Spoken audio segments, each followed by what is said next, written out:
জাতিসংঘের অঙ্গসংস্থা বিশ্ব স্বাস্থ্য সংস্থা থেকে যুক্তরাষ্ট্রকে সরিয়ে নিয়েছেন দেশটির নবনির্বাচিত প্রেসিডেন্ট ডোনাল্ড ট্রাম্প। প্রেসিডেন্ট হিসেবে শপথ নেয়ার কয়েক ঘণ্টা পরই এমন নির্বাহী আদেশ জারি করেন তিনি।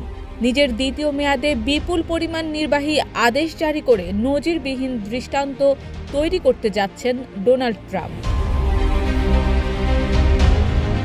২১ জানুয়ারি মঙ্গলবারের এক প্রতিবেদনে এই তথ্য নিশ্চিত করে মার্কিন সংবাদ মাধ্যম নিউ ইয়র্ক টাইমস। সংবাদ মাধ্যমটি বলছে, প্রেসিডেন্ট হিসেবে শপথ নেয়ার পর ট্রাম্প সোমবার বিশ্ব স্বাস্থ্য সংস্থা থেকে যুক্তরাষ্ট্রকে সরিয়ে নিতে দ্রুত পদক্ষেপ নিয়েছেন।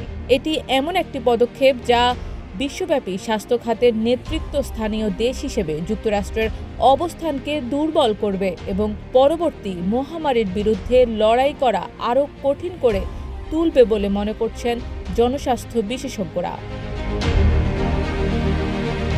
শপথ নেয়ার প্রায় ৮ ঘণ্টা পর জারি করা একটি নির্বাহী আদেশে ট্রাম্প বিশ্ব স্বাস্থ্য সংস্থা থেকে যুক্তরাষ্ট্রকে প্রত্যাহারের বেশ কয়েকটি কারণ উল্লেখ করেছেন, যার মধ্যে রয়েছে WHO এর কোভিড-19 মহামারীর ভুল ব্যবস্থাপনা এবং জরুরিভাবে প্রয়োজন এমন সংস্কারে ব্যর্থতা। তিনি বলেন, বৈশ্বিক এই জনস্বাস্থ্য সংস্থাটি যুক্তরাষ্ট্রের কাছ থেকে অন্যায়ভাবে বেশি অর্থ প্রদানের দাবি করে।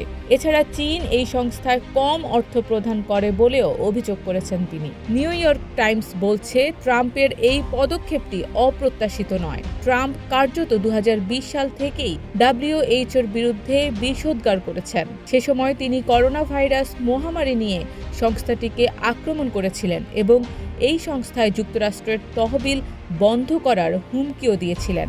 এরই জেরে ২০২০ সালের জুলাই মাসে বৈশ্বিক এই সংস্থাটি থেকে যুক্তরাষ্ট্রকে প্রত্যাহার করার জন্য আনুষ্ঠানিক পদক্ষেপ গ্রহণ করেছিলেন ট্রাম্প। এদিকে যুক্তরাষ্ট্রের ৪৭তম প্রেসিডেন্ট ডোনাল্ড ট্রাম্প ওয়াশিংটনের ক্যাপিটাল ওয়ান অ্যারেনা মঞ্চে প্রথম ভাষণের পর প্যারিস জলবায়ু চুক্তি থেকেও বেরিয়ে আসার আদেশে সই করেন। এছাড়াও বাইডেন আমলের ৭৮টি নির্বাহী আদেশ বাতিল করে জারি করতে যাচ্ছেন আরও ২০০টি নির্বাহী আদেশ।